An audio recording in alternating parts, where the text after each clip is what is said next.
Hello, everyone, and welcome to our Italia Pass Ready for Rome webinar. Thank you for joining us today. My name is Shelly, and I'm the community manager for Italia Pass. And I'm joined today by my colleague Sofia Bragaglia. She is our Italia Pass Italy Experience Specialist. And we're going to be sharing some information with you today to help you have a great trip to Rome so you'll feel right at home when you get there. Before I get started, I just wanted to really briefly go over what is Italia Pass because you may be wondering, since I think a lot of you came to this webinar because you purchased a train ticket with Italia Rail. So we have a family of brands called the Italia brands. It includes rail, tours, car rentals with Drive, hotels. And since 1987, we've been working with millions of tourists exploring Italy. And our CEO wanted to find a way to give our customers the best trip to Italy ever. And so we brought together a lot of benefits in a pass. And so it's a travel benefits pass. Viva is $99 and Primo is $199. We're going to be talking a little bit about the benefits of the pass throughout the webinar in case you're interested. So just so that you know what the product is, this is what we're talking about. However, there's also a free community, which you'll see the website there listed under my name. You can go there anytime. I'm over there and you can ask questions and get them answered about your travel, about Italy, whatever you need. So what we're going to cover today, briefly, it'll take about a half an hour for the presentation, and then we will open it up to live questions at the end for 15 minutes. And you can ask questions at any time, even while we're going along through the Q&A function of the chat. So you should find the icon on the bottom of your screen. We're going to be talking about when you get into Rome, most of you are probably flying in to Fiumicino Airport. So we're going to talk about how to get into the city from the airport. And then we'll talk a little bit about the lounge that we have at Rome Termini train station. I'll be telling you how to get around on public transport if that's something that interests you. And I'll tell you about restaurants and how to avoid some of the most common tourist traps. And then Sophia will also tell you about how to get complimentary access to some of the most famous monuments and how to get $100 off of an Italia Tours experience. I'll come in at the end with a couple of my favorite local tips, and then we'll open it up to questions. It says 15 minutes because that's our allotted time for the live Q&A, but type your question in anyway because Zoom saves them all for me. And if we don't get to your question live, I will answer it offline and you will get that answer. All right, so we will get started. I'll pass it over to Sophia to tell you about how to get into the city from the airport. Thank you, Shelley. Hello, everyone, and thank you for joining us today. Yeah, we can just get right into it. So, arrival at the FCO and getting into the city. So, now you've gone to Rome. FCO is the main airport in the city. From here, you'll have a few options for getting into the city. As you see here on the slide, they're all indicated in the terminal, so it's very easy to navigate. The first option you'll have is to reach Roma Termini by train. Roma Termini is the main train station in the heart of Rome, in the center of the city. And there's two types of trains that you can take. The first one is, I would say, the most popular option. It's called Leonardo Express, and it's a direct nonstop train that goes to Termini Station. It's around $17 on Italia Rail, and as I mentioned, it's usually the most common option because it just goes straight to the middle of the city. But there's also a second type of train that you can take. It's a more local train, just a regular regional train, as we call them. And those will get to the smaller stations in Rome. Those would be Trastevere and Ostiense. They're slightly cheaper to those stations since they're, kind of outside the main hub. So it's around $10 on Italia Rail. Both of these trains are considered regionals. It's just the difference, I would say, of where you're trying to get to in the city. And yeah, the Leonardo Express is nonstop. It's usually the standard option when it comes to trains. So that is the main difference. But again, they're fairly similar. And yeah, we generally get a lot of questions on whether or not you should book these tickets in advance. I would say yes, I would recommend booking them before your arrival, just because you'll be traveling during a very busy time. It's currently high season, so the queues can get very long, the servers get overwhelmed sometimes.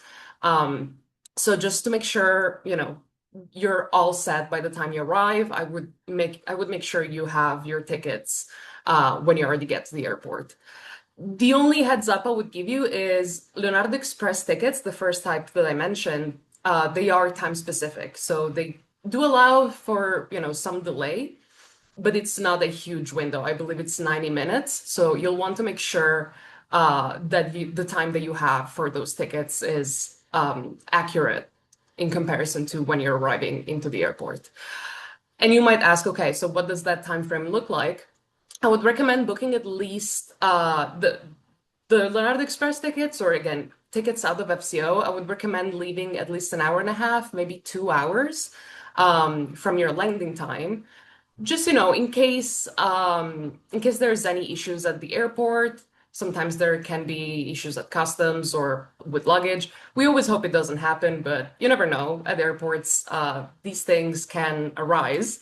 So yeah, I would say 1.5, 2 hours for any train out of FCO. And if you are planning to go to another city directly from Rome, you'll want to go to Roma Termini and then catch another train to Florence, Venice, whichever city. I would recommend no tickets out of Termini within 3 hours of arrival. Again, this is just to account for any potential delays, or even just if you want to stop for a second and get a bearing on your surroundings while you're in FCO. The station is also quite big, so you'll just want some extra time to make sure everything goes smoothly. So yeah, that's it for trains. As you see here, there are other options to get to the city. One of them is taxis. You can take a taxi right outside the terminal at FCO. They have a fixed rate of 55 euros, so they're fairly convenient, fairly handy. Or you can take a shuttle bus, or you can book a private transfer with us. We coordinate the transfers from and to FCO, and our drivers can take you pretty much anywhere in the city, whether you're trying to get to your hotel or, again, to Termini Station. As long as it's within the city walls, we can arrange it. And you can book it on the Italia Tours website, or if you have any questions, if you're not sure on how to coordinate the transfer, feel free to reach out to us. And an Italy experience specialist like myself will be happy to help you and provide more information. Next up, we have, should I rent a car? So this is a question that comes up a lot. I would say there's no universal answer, but I will try to, give you some tips on what I think would be the best decision. So I would say a good rule of thumb is if you know that you're going to be exploring some of the more remote areas of Italy, this is usually, I don't know, Tuscany, for example, or the Amalfi Coast. They're very popular destinations, but they are quite outside, the main hubs, the main cities. So in this case, I would say renting a car is a great option just because public transport can be tricky to navigate in these areas. There's fewer options to get around. So if you will be exploring, let's say, having a car is always a great option. I would recommend maybe getting a small car because Italian streets can be quite narrow, but that's about it. However, if you know you're only going to be visiting major cities, let's say Florence, Rome, Milan, in these cases, I would not recommend renting a car just because the best way to navigate in between these cities is by train. And once you're within the city, most places have very strict car traffic rules. It can be tricky to get permits to enter certain areas or find parking. And in general, it can be quite a stressful experience within city walls, so I would not recommend it. Regardless, the choice is up to you. If you do decide to rent a car, you can do so on our platform Italia Drive, and you would benefit from a discount as an Italia Pass member, which you can redeem after booking by contacting us. Next up, we have the lounge. Another perk of being a member is access to our Italia Pass lounge. This lounge is located inside the Roma Termini station. That's the station that I mentioned earlier, the main one in Rome. And it's just a great spot to hang out if you have some free time before boarding a train, or if you're waiting for your hotel check-in time, you can just come say hi, relax in the lounge. We have free Wi-Fi, espresso, different types of refreshments. We also offer free luggage storage for carry-on or larger bags. You can drop them off and pick them up during opening hours. The only thing that we ask you to do in that case, or even just if you're coming to visit the lounge, is book your visit beforehand. It's completely complimentary, so we just need you to add a reservation with your member ID so that we know that you're coming. We have lovely hosts inside the lounge. If you have any questions about your tickets or traveling in Rome, they're always happy to help. But yeah, we just need to know that you're coming so that we're ready to welcome you. And now I'll hand it over to Shelley for some information on public transport within the city. Okay, thanks. All right, so now you're in Rome, and how are you going to get around? Now, Rome is a very walkable city, which is wonderful. However, it is high season, so it's extremely warm, very hot actually in Rome right now. So, you might want to take public transport to get a break from walking around. We have three main types of public transport in Rome. The main way is getting around is buses. There's also a subway line. It's called the Metro. That's short for Metropolitana. So if you hear people referring to the Metro, that means the subway. There's only two lines, A and B, and they only cross at one point. They only intersect at Termini Station, which is the train station that Sophia mentioned. So it's very easy to navigate public transport on the underground. And there are also some trams. The one that you'll probably run into will be the number 8, which is downtown in the historic center. It goes to Piazza Venezia. So those are the ways that we get around in Rome. The cost is relatively inexpensive compared to other large European capital cities. It costs €1.50 for a ticket. The way it works is a time limited system. So it doesn't work by zones like in some other cities. You just buy a ticket and you have 100 minutes of unlimited travel on public transport from the time that you board the first public transport. So you board the first bus, your 100 minutes starts once you validate your ticket. The only exception to that is that within that 100-minute time frame, you can only ride the subway once. You can ride it as long as you want within those 100 minutes, but once you exit the station, you can no longer re-enter on that same ticket. You'll have to buy a new one. So, how do we get tickets? The easiest way is to use the tap and go system. So, if you have a contactless payment method, a credit debit card, or on your smartphone, if you have a contactless payment method on your smartphone, then you will just tap that payment method onto the box, onto the reader, the card reader. Card readers are in the subway, it's at the turnstile when you enter the subway. So that's pretty straightforward. On the buses, it's a little different. On the buses, you will have no contact with the driver. Drivers don't check tickets and they don't sell tickets. So, what you're going to do is you're going to board the bus either on the front or back doors because the middle doors are technically for getting down, but don't worry because Romans don't really follow the rules all the time. So, don't worry if you don't remember that. And on the bus, there's readers. There's like usually one at the front of the bus and one at the back, and you can tap on those readers. So you only have to tap in on your first ride, like the when you board your first method of public transport, and then the 100 minutes starts. And your card, your payment card is considered your ticket.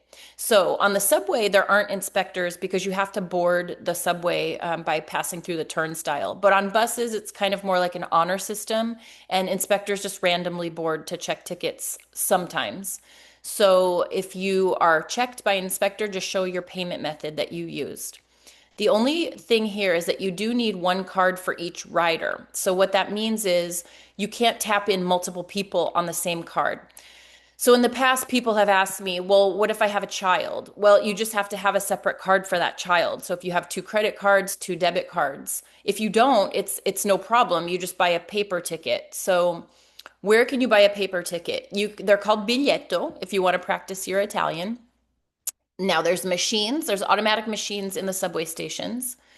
And if you aren't in the subway station, then throughout the city, you can buy tickets at the tabaccheria, which are the tobacconists. You can identify those shops because they'll have a sign over the door with a T on it, usually black and white. And at newsstands. There are newsstands throughout the city, and you can buy tickets there. If you do need to buy a paper ticket, I would recommend buying two for each person because that way you have a round trip. Oh, and one thing about the tickets is if you do have a paper ticket, you're going to want to, where the reader is that you would tap and go, there's a place to insert the ticket.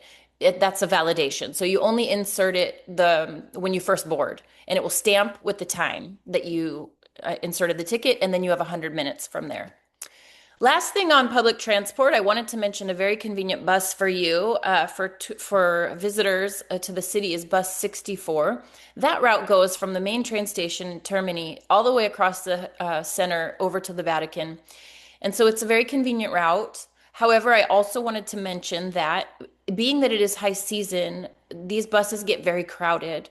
And so I just want to make you aware that when you're in crowded areas, in particular buses, in particular Termini Station, especially the Metro in Termini Station, or any other crowded area, just be very aware of your belongings. So keep like your bag like across your body, make sure your wallet maybe is in your front pocket, not your back pocket. These types of just basic awareness rules that you would use in any large city because we do have pickpockets in Rome. It's nothing to worry about. I've been living in Rome for 25 years. I've never been pickpocketed because I'm aware of my surroundings. I'm aware of my belongings. I don't leave things hanging out. I don't leave my purse open. Don't put your purse on the back of your chair at a restaurant, these kind of things. So it's nothing to worry about, but it's just something to be aware of. It's just basic, traveler awareness. I just wanted to make you aware of that and to remember that, but don't let it be something that you worry about because honestly, it's not. Rome is a very safe city, but like any place that attracts a lot of tourists, we do have petty crime.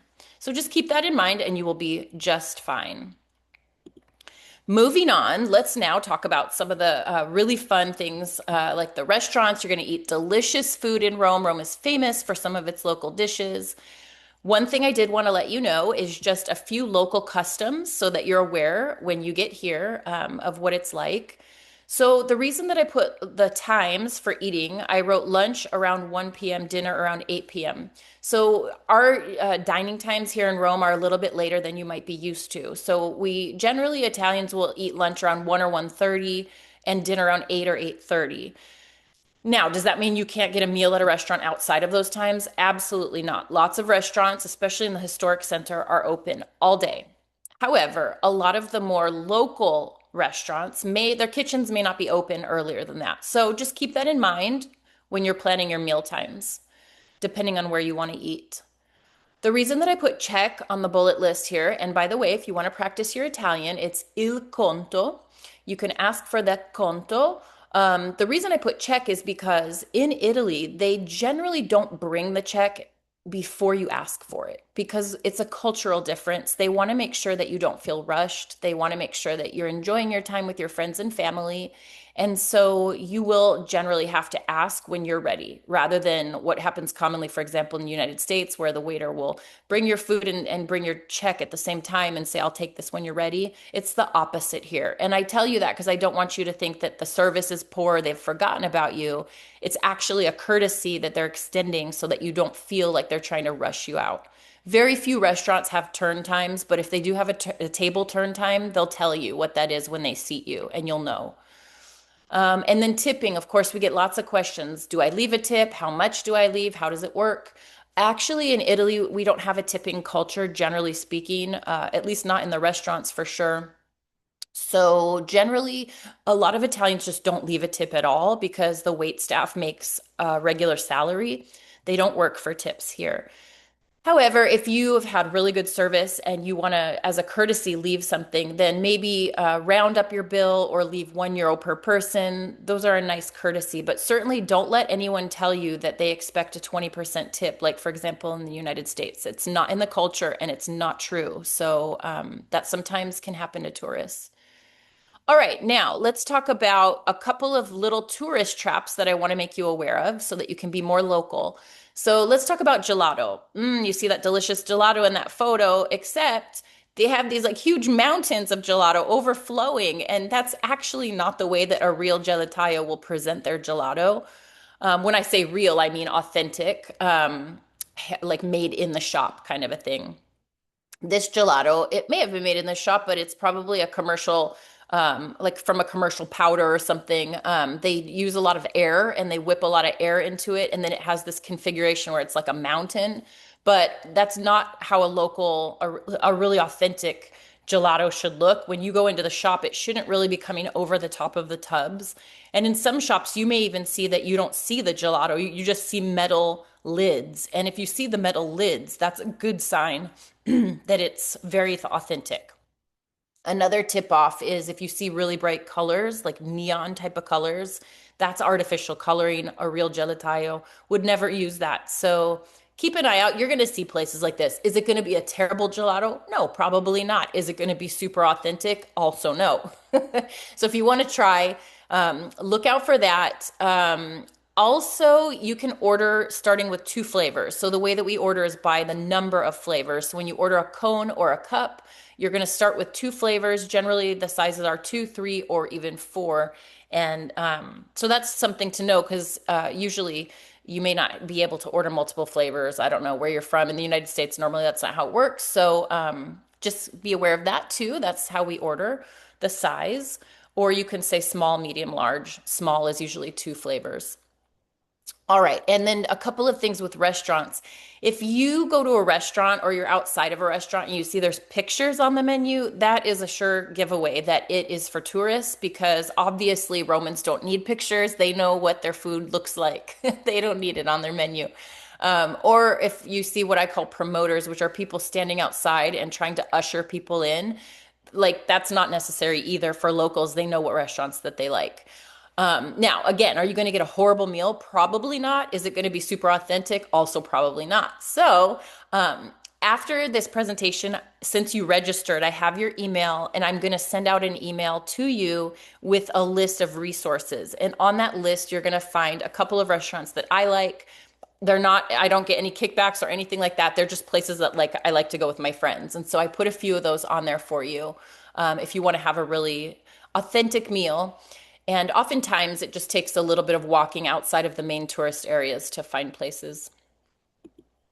All right, I'm going to turn it over to Sophia now to tell you, speaking of food, about how to have a very authentic meal that's gotten great reviews from our members. Thank you, Shelley. Yeah, next up we have one of our latest member benefits from Italia Pass, which is Italia Dine. The idea behind this experience is to get fellow travelers around the dinner table for a Roman family-style feast. And as Shelley mentioned, so far it's been very, very popular. The dinner is hosted by a passionate local who can answer questions about, of course, the food that you're eating or culinary traditions within Rome. Um, I would say Rome is one of the best cities when it comes to food. Of course, Italian food has quite the reputation in general, but maybe I'm biased, but I think Roman food in particular is to die for. So yeah, we're adding more sittings each week for this experience.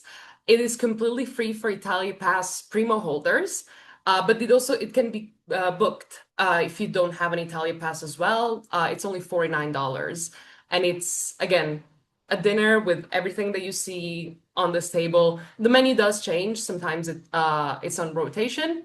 We try our best to accommodate any dietary restrictions, or if you have any allergies, that's totally fine. And yeah, it can be booked as per always through the links that we provide through Italia Pass if you have a membership, or if you have any questions or again need help booking, feel free to reach out at support@italiapass.com. That's our official support address, and we'll be happy to help. Now, for all the exciting sites that you'll get to see during your stay in Rome, of course, there's everything to see in Rome. No matter where you go, I promise you will be stunned by the views. It's a wonderful city. But of course, there are some highlights, as you see here on the slide. The first one is, of course, the Colosseum. And as an Italia Pass member, especially if you have a Primo membership, you get one free tour of the Colosseum, which features exclusive access to the arena floor through the iconic Gladiators Gate. And it includes the forum as well. So definitely, if you have a membership, make sure to book that as soon as possible. It is incredible. It's one of our traveler favorites, I would say. one of our best experiences. And if you have a Viva membership, you can get a discount on it. So definitely make sure to take a look at it. We also have, of course, Vatican Museum tours, walking tours of the rest of Rome. Usually, the walking tours include the highlights of the heart of Rome, the heart of the city. So, places like Piazza Navona or the Spanish Steps, the Trevi Fountain, of course, just all the iconic spots in the center of the city. And if you have at least 2 full days to spend in Rome, I would recommend taking a look on italiatours.com at something called Rome Tour Pass. This is a tour bundle that we offer, and it includes everything that I've just mentioned, so Colosseum, Vatican, and a walking tour. And it's usually, I would say, the best deal that you can get if you plan to visit all of these things, if you're interested in all of these activities. You will need at least 2 days, just because Rome is a pretty big place. Especially in Italy, I would say it's one of the wider cities. But yeah, again, if you have those 2 days, this is usually our recommended way of just making sure you cover all of these things. Again, that's Rome Tour Pass, available on italiatours.com. Or again, as always, if you have any questions, feel free to reach out to us. We'll be more than happy to help. Regardless, if you choose to go on one of our tours, know that our members get a discount on their first tour booking. That's $100 credit on all tours, pretty much, except for transfers. Of course, transfers are a separate category. And $50, so, sorry, it's $100 for Primo members and $50 for our Viva members. Yeah, I would say get these booked as soon as you can, because again, we are in high season. Italy is incredibly busy right now. There's lots of people traveling. So, of course, these are very, very sought after attractions and tours. So, yeah, as soon as you're aware of your dates, as soon as you know exactly when you will be in Rome and when you will be traveling, I would recommend trying to lock your dates and times in, especially for the Colosseum and Vatican. Very it's very important because we cannot guarantee last minute reservations, unfortunately, and we do not want you to miss out on these experiences. So that's it for the reservations. One more thing would be we often get frequent questions about the dress code. And I would say general rule is if you'd like to visit the Vatican or really, it goes for most churches in Italy, it's a fairly wide rule. You will need to wear clothes that cover your shoulders and your knees. It doesn't matter exactly which type of clothing as long as those two areas are covered. The rule goes regardless of gender, regardless of age. It just goes for anybody who's trying to visit these holy places. And the other main rule is that there's a ban, let's say, on large backpacks, large bags, strollers as well are not allowed into these places. So make sure to just get a smaller bag, maybe a crossbody bag, something like that. It will be more convenient in general, and you will not risk running into issues through security. So yeah, that's pretty much it. As for the other attractions, no dress code when it comes to the Colosseum, for example. My only advice would be wear something comfortable. There's lots of walking to do in Rome, so you'll just want to have something that's comfortable, and with this type of weather, possibly something that's not too heavy or too hot. But that's about it. And now back to Shelley for some local tips. Okay, all right. So we're going to wrap up now with a couple of my favorite tips that I tell people when they come here to visit. So the first one is that you may not know about are these water fountains all throughout Rome. They're called nazzoni. Nazzone means big nose. So, and that's kind of referring to those spigots, the particular shape that they have. So this is what they look like. As you can see from the photo, the water runs continuously. They don't turn on or off. They're just always running. The water comes from a deep underground spring. It comes out really cold. So it's super convenient, especially this time of year, to keep hydrated and to refill You don't need to pay for plastic water bottles downtown. In fact, if you stop into the Italia Pass Lounge, if you're a member, we have a gift for you of a reusable water bottle. So you can refill at any fountain throughout the city. And in fact, in the resources list that I'm going to send to you, I'm going to include a link for a smartphone app that is the local water utility, and it has a map on it that shows all the locations of these water fountains throughout the city so you can know where you'll get your next refill. So that's really convenient because sometimes downtown they charge really high prices for things like water bottles. Typically, a water bottle should cost €1, but downtown sometimes it can be up to two or more. Last thing on that, if you want to be super local, I'll teach you a trick. So you see there in the photo how the water's coming out of the spigot. If you approach the fountain and plug it with your thumb, there's a little hole on the top, and that hole, the back pressure from you plugging it will make a little arch of water, so it becomes a drinking fountain. So you can try that. That's what locals will do to drink the water. You could also cup your hands under it, but this is a very convenient way. I always tell people, just be careful if anybody's walking by because you could spray them if you're not ready to drink out of it. Although with this heat, you would probably be fine. People would probably be happy to be cooled off by that. Last but not least, I would suggest that you try having an aperitivo. It's a very famous local tradition. You may recognize the drink in that photo. It's an Aperol Spritz. That's kind of the iconic aperitivo drink. However, don't think that you have to drink any alcohol. This is just a tradition. You can have a drink with it's a light amount of alcohol in the Aperol or other similar drinks, but you could also just get like a Coca-Cola or a Sprite or a lemon soda. The point is to have a little moment before dinner to talk with your friends and have some quality time together and munch on a little bit of snacks. And so you see here that there is a little board with a bunch of different snacks. This photo's from Meccanismo. That's a place that I like. I'll have the link to that in the resources list. I think that aperitivo is like €13, so it's a little bit more abundant. But you can even also stop into any coffee bar around aperitivo time, which is pre-dinner. So we're talking 6:30. And you can ask for Prosecco or a glass of wine, and they will serve you a little snack alongside that. So it's just kind of a fun tradition that you can try when you're here. All right, so that wraps up the informational part of our webinar. Now, if you joined us late, don't worry because this has been recorded and I'm going to send you a link to the recording. Or if you don't want to wait for the link, you can go to our YouTube channel and look up our past webinars because the informational part is the same, just the Q&A, the live Q&A changes each time, obviously, depending on who's attending. So don't worry, you can go back and rewatch or get some more information there.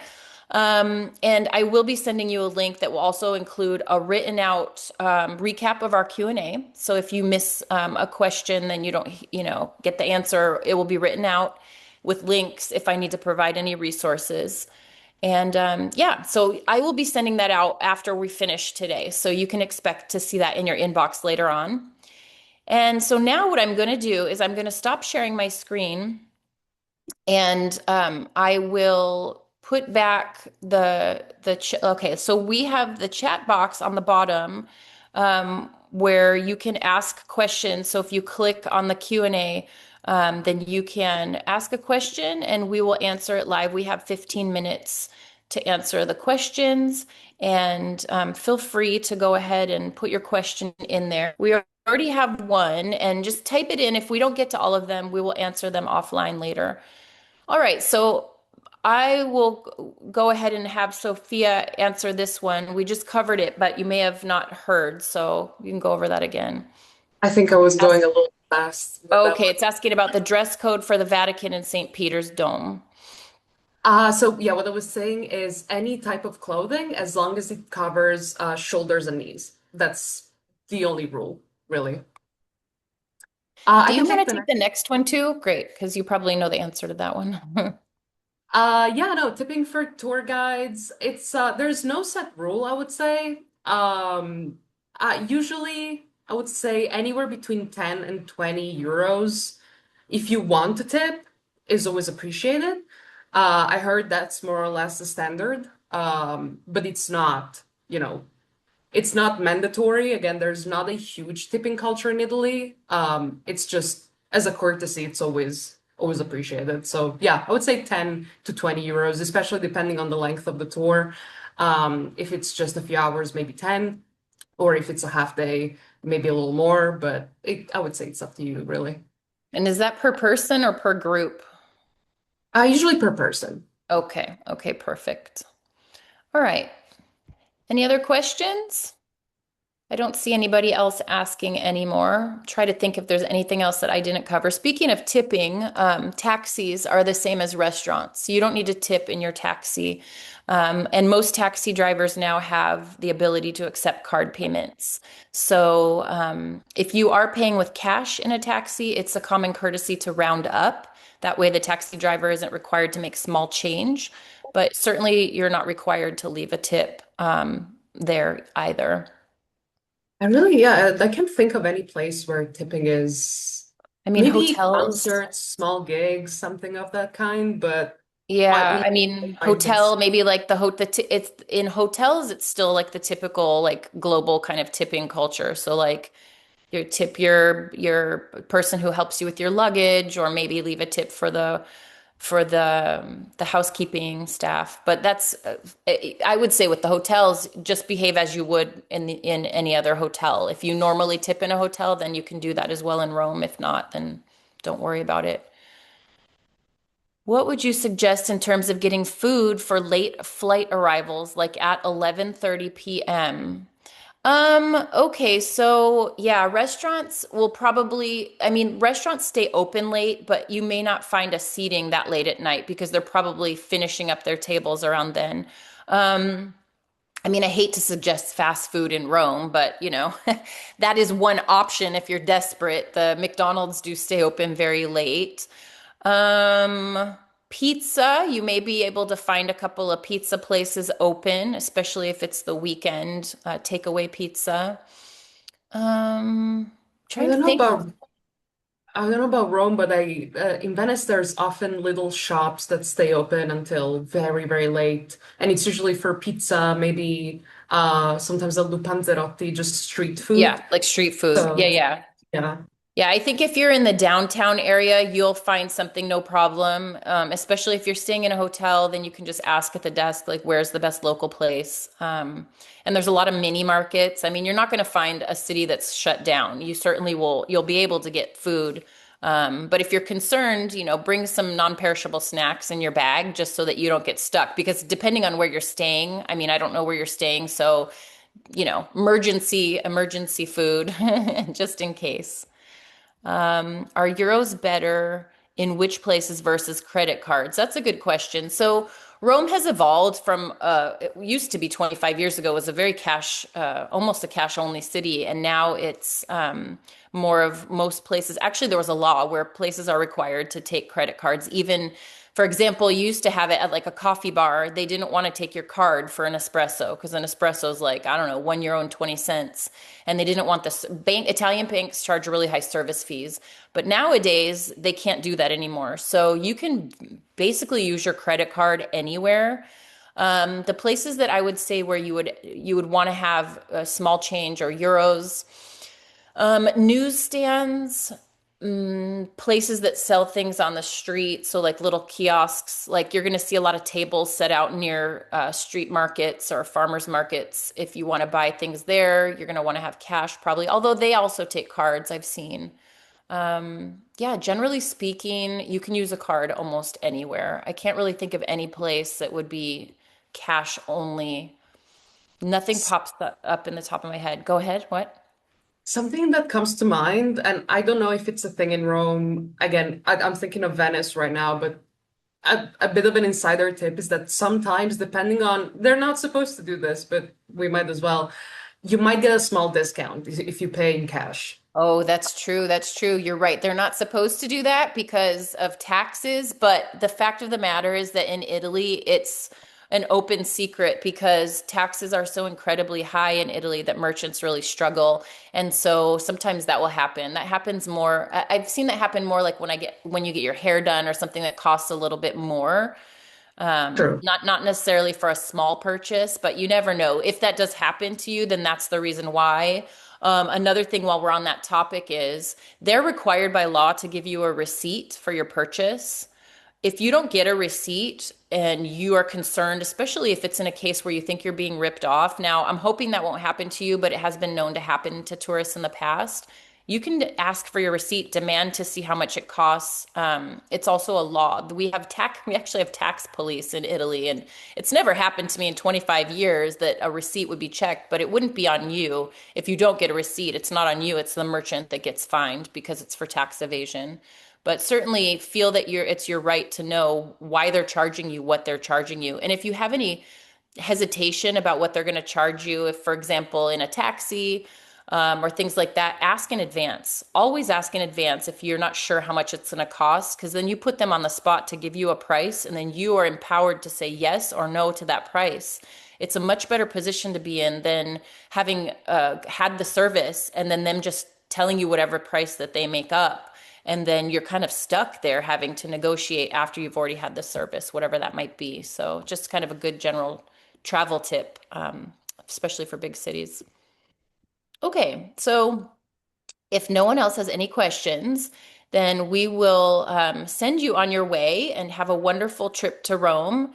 And be on the lookout for the email that I will be sending you later on today for information about the things that we talked about. Oh, someone said thank you. You're welcome, Teresa. Thank you so much for showing up. We hope you have a wonderful time. And if you have any other questions that come to mind later on, please feel free to come to that web address under my name. That's the ItaliaPass community, totally free. You do have to sign up to ask questions, but it's completely free and we don't spam or anything like that. And I'm over there to answer anytime. So we hope you have a wonderful trip to Rome. Buon viaggio. Thank you, everyone. Buon viaggio.